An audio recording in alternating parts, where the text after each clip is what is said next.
경영이 뭘까요? 경영을 두고 많은 분들의 정의가 있지만은 저는 아주 간단하고 명쾌하게 말씀드릴 수 있습니다. 경영이라고 하는 것은 사람이 모여서 일을 만들어가는 것이다. 그래서 사람과 일의 문제다 이렇게 생각합니다. 사람과 일이 효율과 능률과 생산성을 높이려면 어떻게 할까요? 우선 전략적인 측면이 있어야 하고 구조적인 측면이 있어야 하고 인간적인 세 측면이 있다. 그러나 사실 우리가 주위에 돌아보면은 전략적이거나 구조적인 것은 많은 뒷받침해주는 자료들이나 사례들이 많습니다. 그리고 그것을 바로 적용할 수 있으니까요. 그러나 인간적인 측면, 즉 사람의 일에 관해서는 정말 어렵습니다.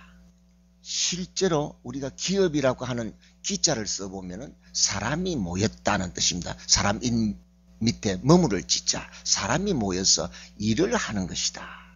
그래서 결국 조직이라고 하는 모습이 실제로 굴러가게 하는 것은 바로 그 바퀴는 사람이다. 사람이 가장 중요하다. 그 조직 속에 있는 사람을 제대로 알고 이해하는 것이 경영의 출발점이다. 저는 제 경험을 통해서 여러분께 감히 말씀드릴 수가 있습니다. 제 경험이라고 하는 것은 젊어서 제가 금융기관에 10년을 근무를 했는데 딱 10년 되는 날 사표 내고 나왔습니다. 그리고 제가 6개 회사에 임원을 했거든요. 근데 그 6개 회사는 업종 직종이 다 다르긴 한데 공통된 점이 있다면은 상장법인이었습니다.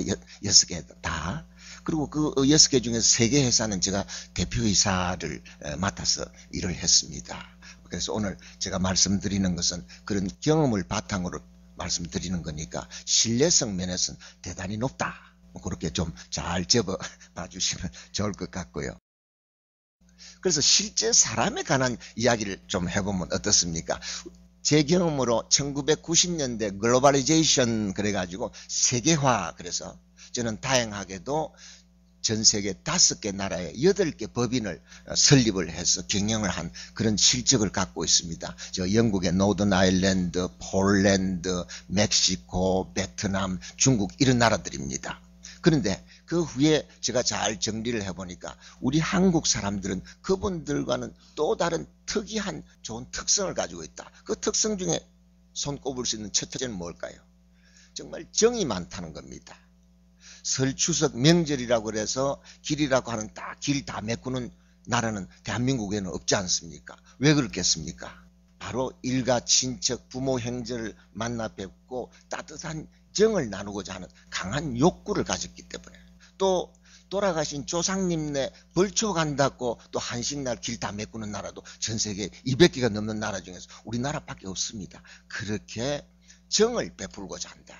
그런데 그 사람들이 모여있는 그 조직 속에 주기만 하고 받지 못하거나 받기만 하고 주지 못할 때 삐그덕 소리가 났지요.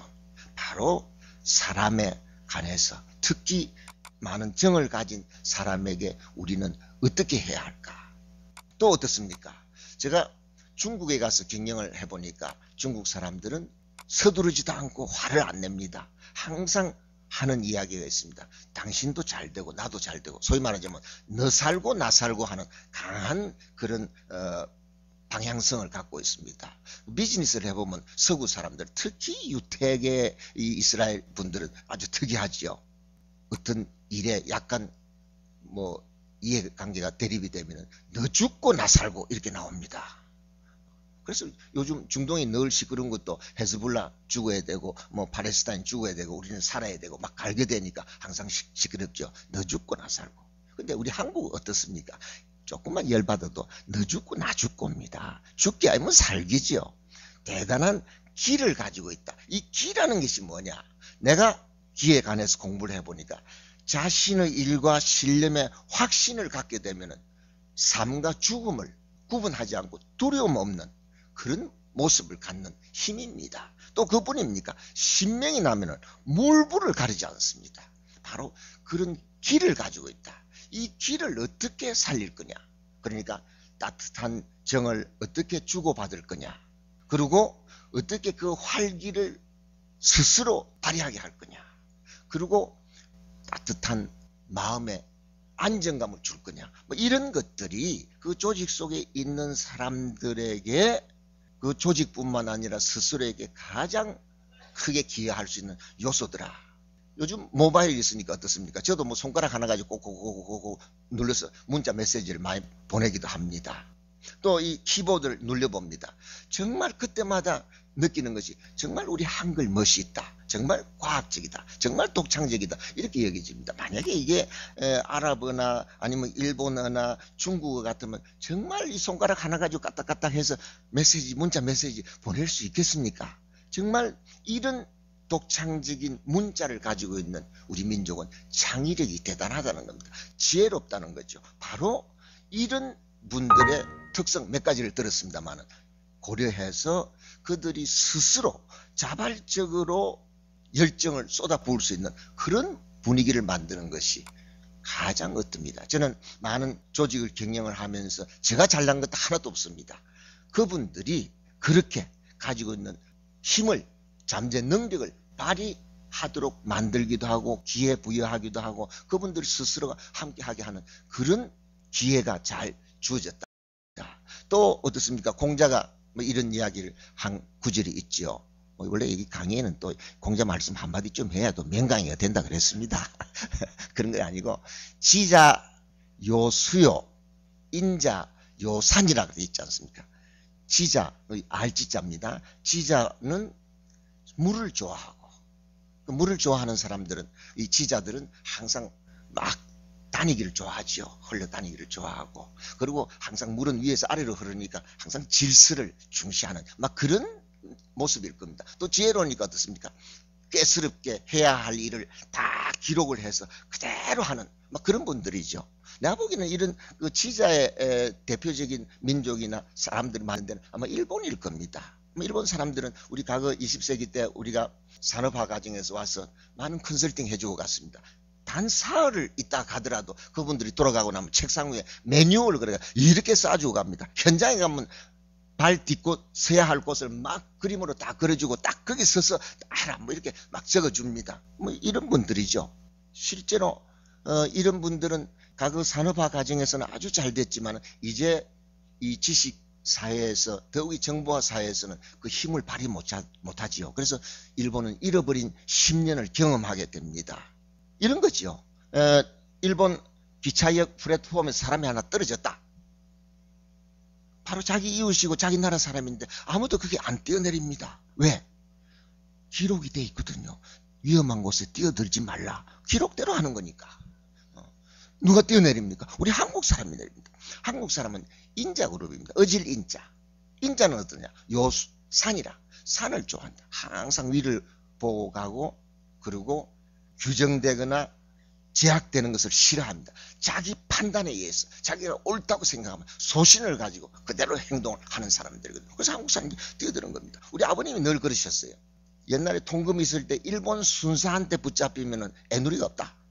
몇 조, 몇 항에 의해서 벌금 얼마, 또 구류 며칠 가면 더도 아니고 덜도 아니고 딱 그렇다는 거죠. 근데 한국 순사한테 잡히면 달라진다는 겁니다. 왜 이렇게 늦게 다니느냐? 그러면 예를 들어서 큰 집에 제사 지내고 온다. 그러면 즉석에서 그 순사는 효자구나. 그냥 가라. 이렇게 된다는 겁니다. 이게 인자그룹. 바로 나는 경영을 해보면 많은 분들이 우리 한국 사람들은 인자그룹에 속하는 사람입니다. 그것도 우리가 또 잘 생각해야 합니다. 또 어떻습니까? 인자를 한번 여러분 써보세요. 사람 인변에 두 이자를 씁니다. 내가 혼자인데 내가 둘이라고 생각한다 이 말입니다. 그 두 이자를 씁니다. 하나는 뭡니까? 현재 나고 또 하나는 뭐냐? 내 훌륭한 뿌리를 항상 생각을 합니다. 그래서 한국 사람들은 자신이 직위가 낮고 직책이 별 볼 일 없고 하더라도 자기는 똑똑하고 훌륭하고 하다고 생각합니다. 그래서 너나 나나 똑같다는 강한 생각을 갖고 있습니다. 평준화를 지향하는 나라는 우리나라 외에는 이 세상에 없습니다. 왜 평준화를? 너나 나나 같다고 생각하는 겁니다. 그래서 평등 사상을 강하게 갖죠. 실제로 우리가 기업을 하거나 조직을 하면서 하위 직급의 사람이거나 뭐 이 지적을 하고 세워놓고 이것저것 쫑쫑쫑쫑 나무라고 그러면은 뭐 겉으로는 예 알겠습니다. 그러지만 속으로 돌아갈 때 어떻게 생각합니까? 이 새끼 지랄하네 하고 가거든요. 왜? 그 정도로 자기도 뭐 너나 내나 같은데 뭐 조금 뭐 직이 있다고 조금 뭐 경험이 있다고 뭐 이런 식. 아무튼 우리는 조직 속에, 이거 내가 한국 사람을 예를 들었습니다만 각각 조직마다 구성 요원들의 가지고 있는 생각이나 철학이나 모습들이 다릅니다. 왜? 그 조직 속에서 길러지는 문화에 젖어들기 때문에. 바로 우리는 사람이라고 하는 것에 대해서 대단히 중요함을 느껴야 하고 그 특성들을 잘 이해해야 된다. 요즘 소위 이 지속가능 경영, 그래서 많은 학자들이 연구를 합니다. 어떻게 하면은 오랫동안 조직이 영속할까? 영속하는 우량 기업이 될까? 과거에는 기업 그러면은 이윤 창출을 잘해야 살아남는다 그랬지만 요즘은 그렇게 표현 안 하지요. 바로 살아남기 위해서 어떻게 해야 할까? 근데 대부분의 분들이 다 결론은 간단합니다. 혁신을